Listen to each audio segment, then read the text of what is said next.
We specialize in working with online direct-to-consumer brands that want to scale their online monthly revenue from $100,000 a month to $500,000 a month through performance and brand marketing globally.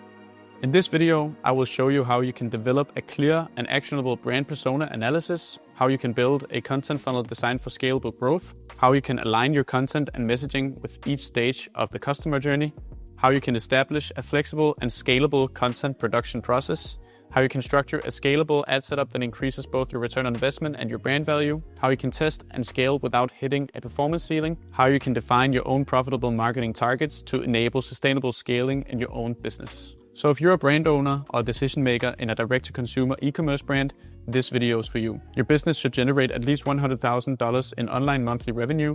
Your monthly advertising spend should be at least $15,000. This video is also for you if you have internal capacity and processes for ongoing content production, if you're open-minded, solution-oriented, and willing to challenge the status quo, if you understand that performance marketing is a process and not a quick fix, if you have reached a performance ceiling and want to scale profitably, if you lack a clear creative angle and every time you increase spend, your customer acquisition cost rises as well, but your revenue stays the same, then this video is for you. First off, a quick introduction and why you should watch this video in full length. My partner and I, Marius, we started out with an interest in entrepreneurship, e-commerce and branding, and a growing frustration with agencies that focus solely on ad management without truly understanding the brand, the product, or the business as a whole. We're a specialized marketing agency for ambitious online direct-to-consumer brands. We work as a strategic growth partner, not just as an ad buying service. We help brands scale profitably through performance marketing, branding, and content, working closely with our partners. Our approach is grounded in data, creativity, and a strong understanding of business behind the brand. We have experience with more than 125 brands. We spend over $15 million annually in ad spend, and we have generated more than $125 million in revenue for our clients. We have more than 10 years of experience, so we know what it takes to create long-term, sustainable growth online. We work exclusively with ambitious brands generating at least $1 million in annual revenue and looking to break through their performance ceiling. We help all the way from content strategy, brand building, to video scripting, copywriting, funnel design, and campaign structure.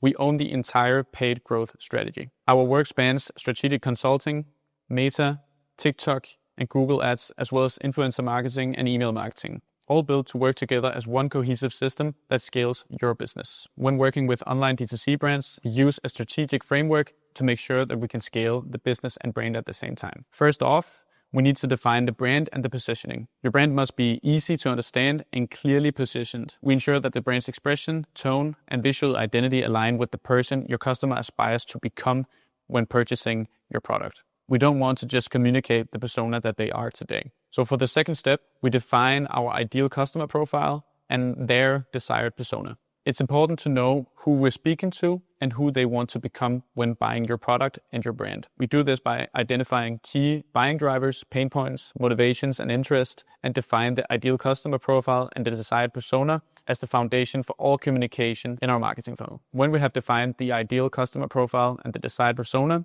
we build a scalable marketing strategy and content funnel designed around the two and their buying journey. We take your customer from an awareness stage to a conversion and then to a repeat purchase. To ensure sustainable growth, we establish systems and processes that make execution frictionless, scalable, and consistent, both today and as the brand grows. When we have the strategy intact, we implement it across all relevant channels. We use our testing framework for content, messaging, and formats, continuously optimize performance, and scale the business. When working with your brand and your product, it's very important that you look at the levels of market sophistication for your specific product. This model illustrates how skeptical the market is towards marketing messages. So as you see, market skepticism increases the longer a product category has existed in the market. So let's start with the lower market sophistication. If you look at level 1, you can see that this is the birth of the market. You can just simply make any claim. At level 2, you can make your claim bigger than your competitors. At level 3, you can introduce a mechanism that provides a logical explanation for why your claim is achievable. At level 4, you can create a better mechanism or an upgraded version of the previous mechanism. At level 5, the market skepticism is at its highest. No one in the market believes in any mechanisms anymore.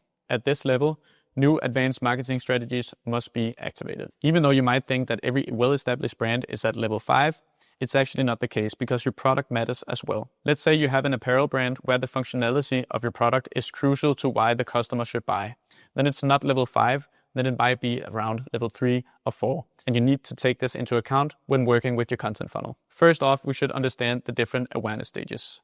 At the top, we have unaware, then we have problem aware, then we have solution aware, and then we have aware. For the unaware awareness stage, the consumer doesn't even know that they have a problem yet. So this awareness stage requires enlightening content that opens their eyes to the need. For the problem-aware awareness stage, they know that they have a problem, but they don't know how to solve the problem yet. Here you need to identify the pain and the challenge for the consumer and then present them the solution. For the solution-aware awareness stage, they know a solution exists, but they just don't know your product yet. So here you need to show the consumer that your solution is the best choice for them to solve their problem. For the aware awareness stage, they know your brand and what you have to offer, but they still hesitate to purchase. At this awareness stage, you need to use product-focused creatives, benefits, comparisons, social proof, USPs, and confident CTAs. The problem that most brands have is that 80% of brands advertise in the solution-aware or aware awareness stage. If you don't advertise in the unaware and the problem-aware awareness stages, then you can never speak to the consumer's needs. And the way you figure out how to appeal to the consumer's needs is by defining your ideal customer profile and their desired persona. Your ideal customer profile is the person that you're actually selling to. If you don't already know your ideal customer profile, there are a few questions that you can ask yourself. Who is already buying brands like yours today? Who naturally understands the products without explanation? Who does this product actually fit into their daily life? Who has the willingness and the ability to pay for this category? Who keeps coming back, not just buying once? Who fits our price point without friction? Who would notice if our brand disappeared tomorrow? Your desired persona is the persona that your consumer aspires to be. And there are a few questions that you can ask yourself here as well. How does your consumer want to be perceived by others? What kind of person do they want to feel like? What values do they want to signal? What lifestyle do they want to belong to? What feels right for them and what feels off? What emotions should the brand trigger when using the product? What does choosing this brand say about them without words? So as you now know, your ideal customer profile is who you sell to, and your desired persona is who they aspire to be. When you have defined these two, you will now find out that your content strategy lives in the intersection between the two. When building your brand through online marketing, you should use aesthetics, identity, aspiration, lifestyle, and emotion in your content to connect the ideal customer profile with the desired persona. And as you go on and use this content strategy in your paid marketing, you should keep an eye out for your content and always have a feedback loop so that you can refine your desired persona over time. If you can't always look at how many purchases you get and ROAS and so forth, you can look at the in-platform metrics that actually defines how well your content performs. That could be hook rate, hold rate, average playtime, CPC, CTR, and CPM. So when you can close the gap between the ideal customer profile and the desired persona through your content, then you can now appeal to the unaware and problem-aware awareness stages that allows you to appeal to a cold audience and thereby grow your business. When using these awareness stages in your ads, you can divide them into different segments. The first awareness stages are futures prospects, then you have in-market prospects, then you have your engaged audience and your existing customers. For the future prospects, we use brand awareness and Instagram profile visits and reach as campaign optimization goals, and we use introductional content, trends, high branding, and collabs. For the in-market prospects, we look at KPIs such as clicks, sales, CPA, ROAS, and customer acquisition costs, and we use content such as UGC, community, social proof, and offers. For your engaged audience, which is the consumers who has already interacted with your brand, we also look at clicks, sales, CPA, ROAS, and customer acquisition costs, and we use UGC, dynamic product ads, offers, and urgency to create a conversion. When you have generated your first conversion, you want your customer to stay in the loop and continuously be a fan of your brand. So here we use content such as rewards, community, high branding, and collabs to always stay in the loop. And we look at sales, CPA, ROAS, retention, brand awareness, and reach. This is a quick example of how we have structured one of our clients' content funnels. So at the top, you can see the unaware and problem-aware awareness stage, and we use very brand introductory content that speaks to the ideal customer profile and the desired persona. At the problem-aware and the solution-aware awareness stage, we use comparison, community, and social proof through UGC ads to appeal to the customer in a more relatable way. At the product-aware and the aware stage, where most of the conversions are made, we use frictionless product-focused CTAs. When scaling your brand through advertising, it's also crucial to look at the copywriting funnel structuring. Here's an example from this same client. For future prospects and the unaware awareness stage, we have used the primary text The best accessory of the summer, sunglasses that fit the beach, the city, and the party. For this specific brand, we know the ideal customer profile. We know they are in the city, they like to attend parties, they like feeling free, and they like looking cool.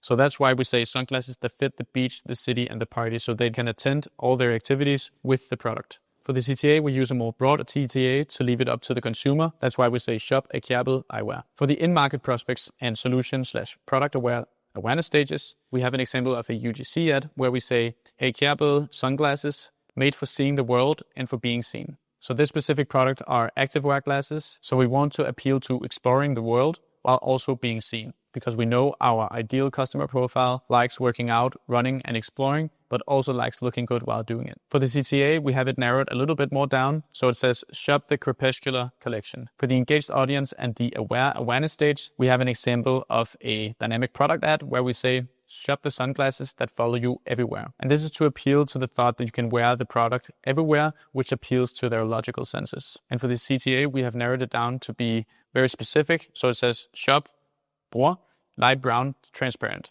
So when we want to scale our brand aggressively through paid marketing, we also need to be able to produce a lot of content. At Makers, we have a system called Makers in-house creator gifting system. This is where we gift influencers in return for some content that we can use in our ads. This makes it easy for us to scale up and down based on content needs. We can push relevant products and keep our stock levels even. We can collect content that matches our desired persona for our brand funnel, and we can adjust the content based on the best performing creators. We can foster long-term, high-quality partnerships that we can reuse over time. And most important of all, we can also use it for Spark ads, for whitelisting, and TikTok ads, which makes it very, very powerful. The system we use is that we scout for personas that fit our desired persona profiling. Then we outreach to them on behalf of the brand. Then we send them a brand briefing to make sure that we get the right content. Then we evaluate the content that we get in return. We activate the content in the ads and we do whitelisting. And then we do in-house data feedback to make sure that we always increase the quality of our content. When you have established and implemented your content funnel, you need to make sure that you don't hit a performance ceiling and get stuck with the same results. Everybody knows that video is key, but that's only true if you know your framework. If you look at the graph, you can see 4 different viewer behaviors. At the green one, you can see a good video, which keeps the viewer's attention through the video. For the yellow one, you can see a bad CTA. You can see that everybody falls off at the end. At the red one, you can see a bad hook, where everybody falls off at the beginning of the video. And at the purple one, you can just see a bad video through the whole thing. So video can be the most powerful tool for your brand, but only when guided by a clear framework. If you look at it very simple, a video consists of a hook, a body, and a CTA. If we start by the body, it's very important when you're working with branding that you have different retention mechanisms. Retention mechanisms are what keep viewers engaged, and they're essential for building a body that holds attention throughout the whole video. The most common and easy to use retention mechanisms can be cinematic cuts, motion, transitions, behind the scenes shots, transformation, beat syncing, close-ups, environment, and pattern shifts. You can use multiple of these retention mechanisms throughout the body of the video. The most important thing is that it consists of 2-second clips totaling at about 9 to 11 seconds. Now, the hook is the gateway to the body of your video that we just went through. If your hook doesn't capture attention, nothing else matters, which is why hook testing comes first. We always recommend that you build a strong body and then you test different hooks to make sure that people actually see the body and the CTA of your video. The most common hook drivers for brands are reveal, fast transition, color pop, unpredictability, desire snapshot, relatability, pain point, statement, trend hook, and so forth. It's very important that your hook only consists of 2 to 3 seconds only. People nowadays consume so much content online that it's absolutely crucial that you nail the first 2 to 3 seconds. When you have your body and your hooks in place, you should focus on the CTAs. You can have an entertaining video with a strong hook and a strong body, but without the right CTA at the right moment, it will just stay entertaining. You will not convert anyone. So the most common CTA cues are offers, benefits, social proof, urgency, identity, discovery, demonstration, credibility, and popularity. And the CTA should also be very short and precise, only consisting of 2 to 3 seconds. So great videos that perform well are engineered through a clear framework, hook, body, and CTA working together to turn attention into action. And the best videos succeed because every part, hook, body, and CTA works with a purpose. So if you boil the perfect video down into 3 different factors, you have 1 hook driver, you have 2 to 3 retention mechanisms, and then 1 CTA, and that will equal a high-performing video ad for your brand. And lastly, the most important thing that you should ask yourself if your video succeeds with is that if you close the gap between your ideal customer profile and your desired persona. It's absolutely crucial that you make your desired persona seem obtainable for ideal customer profile. So when you have your content funnel in place, it's important that you test your content so you can always improve it through time so you never hit that performance ceiling. If you want to test 3 different ads, it's important that you have the same product in every single ad. So let's say you have ad A, ad B, ad C, and you have the same product in each one of them. What you want to test is the creative and the copywriting. So let's say you have one product, and for each ad you have creative A, creative B, and creative C. And then you have copy 1 and copy 2, and the same copy exists in all 3 of the ads. So you keep control of your variables. So when the only difference between these ads is the creative and you have different variations of copy and CTA, then you will end up with a winning creative, a winning copy, and a winning CTA. And when you have the perfect combination for your winning ad, you can go into the ad library and find that exact ad ID to utilize in your most successful campaigns. A small hack that we use for our clients is actually that when we have the winning ad ID, we can host that ad ID in both a conversion campaign that optimizes for sales and also an engagement campaign that optimizes for engagement on your post. This will do that your winning ad actually will gain a lot of engagement in your engagement campaign, while it also lives in the conversion campaign, which drives sales. And we have tested it multiple times that when you have an ad with a lot of comments and a lot of likes, then it performs better than one that doesn't have any. So when you have your content funnel to generate new customers, it's also crucial to look at how you can convert them for the second and third and fourth time without actually having to pay for them again. So let's take a look at this example. Let's say that you have a customer acquisition cost of $30. This is your first conversion. Let's say your revenue is $100. So you have a lifetime value of $100, a customer acquisition cost of $30. That makes you a gross profit of $70. This amounts to a lifetime value CAC ratio of 3.3 to 1, which means that every time you spend $1, then you generate $3.3 on your first acquisition. Now, if you have a strong brand and you follow the steps that I showed you before, then you will, through Klaviyo email marketing and your organic social posts and your brand effect, be able to convert the customer again for the second time without actually having to pay the $30 again. So this will generate you an additional $100 for your product. Your lifetime value will increase to $200. You will still have spent $30 to acquire the customer, and then you will be with a gross profit of $170.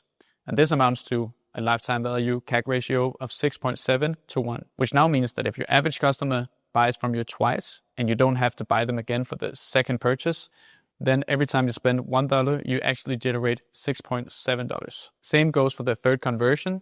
Then you get an additional $100. Your lifetime value is now $300. Your CAC is still $30, and then your gross profit is at $270. In this scenario, you will end with a lifetime value CAC ratio of 10 to 1, which means that in total, every time you spend $1, you generate $10 over time. Keep in mind, conversions number 2 and beyond only happens without additional paid acquisition cost if your brand is very strong and you master your content funnel.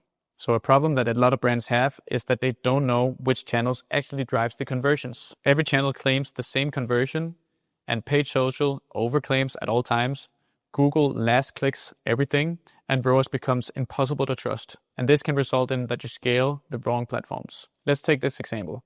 If you combine the attribution of your Meta platform, your TikTok ads, and your Google ads, you might have Meta attributing 53% of all the conversions, TikTok 31%, and Google 37%, which accumulates to 120% in conversion attribution. So that means that these 3 channels actually overlap and that you spend too much money on the wrong platforms.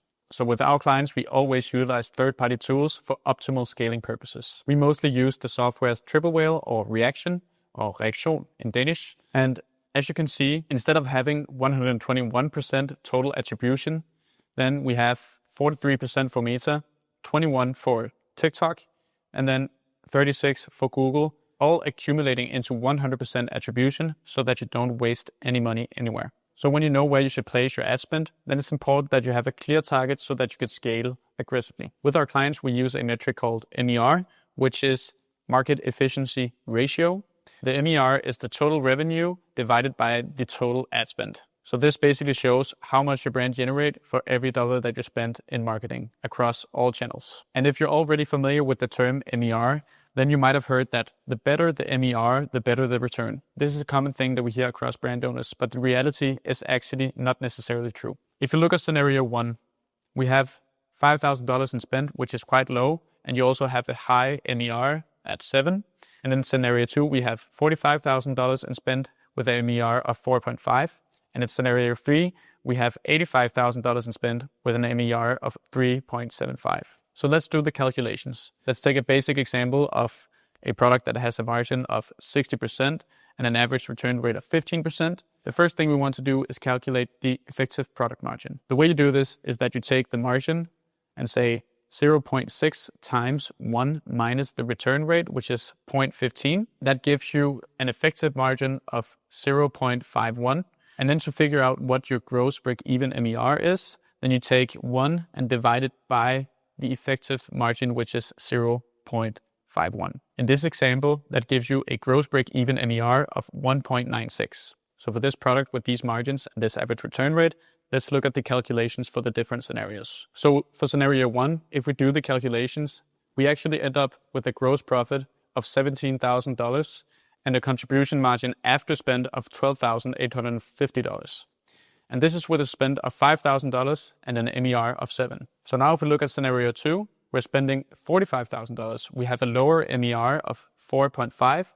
Our revenue is $202,000, but our gross profit is actually $103,000, and our contribution margin after spend is $58,000. Now for scenario 3, if we spend $85,000, and we say our MER is even lower at 3.75, then we have a revenue of $318,000. We have a gross profit of $162,000 and a contribution margin after spend of $77,000. So in this case, even though our MER becomes lower every time we spend more, then we actually generate even more profit. So even though the difference between how much we spend and how much we generate becomes lower, then our actual profit becomes higher. And that's how you can scale aggressively. Now keep in mind, this example doesn't take into consideration other expenses. It only takes into consideration the cost of the product and the average return rate, which means that in a normal business, you have other expenses that you need to look out for. But it's a very good way to figure out how much do you have left for your fixed expenses.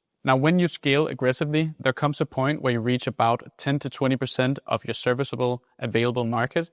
And then you can start actually easing off with the aggressive spend and shifting toward market expansion and have achieved a highly efficient acquisition engine, which means strong retention, meaningful word of mouth, and then rising organic share. And this would be stage 4. So once you reach this level and you don't want to scale as aggressively because you already have a big part of the serviceable available market, then you can actually ease off with the spend, have a higher MER, in this example 5, and then you will end up with an even more healthy business. Let me show you a few examples of the clients we work with where we have implemented all the strategies that I just went through with you. So for this one, you can see a very low MER and a net profit of 2.5 million Danish kroner. For this one, we have a pretty decent MER and we have 361% growth year on year with 1 million Danish kroner in profit. For this one, we also have a decent MER with a 627% year-on-year growth with over 2 million Danish kroner excluding VAT in profit. For this one, we have a very good MER of 12 with 3.8 billion kroners in profit and 110% growth year-on-year. Then we have this one, which has increased very rapidly on the top line. So if you look at the total sales, excluding VAT, we have 2.2 million Danish kroner, and we have an 8% increase in profit of 673,000 and a lower MER. This client is scaling aggressively on the top line, and then later, as I just went through, we can reduce the costs. For this last one, we also have a decent MER of 4.46 with a net profit of 1.4 million kroners and with a 15% year-on-year growth. And here we have an example of a client in Triple Whale where we have increased spend with 26% year over year. Our top line has increased with 73% with 10.5 million kroners in revenue and our net profit of 2.7 million kroners. If you're a brand owner and you're spending more than $15,000 per month in ad spend, then you can apply for a tailored paid social growth plan from Makers.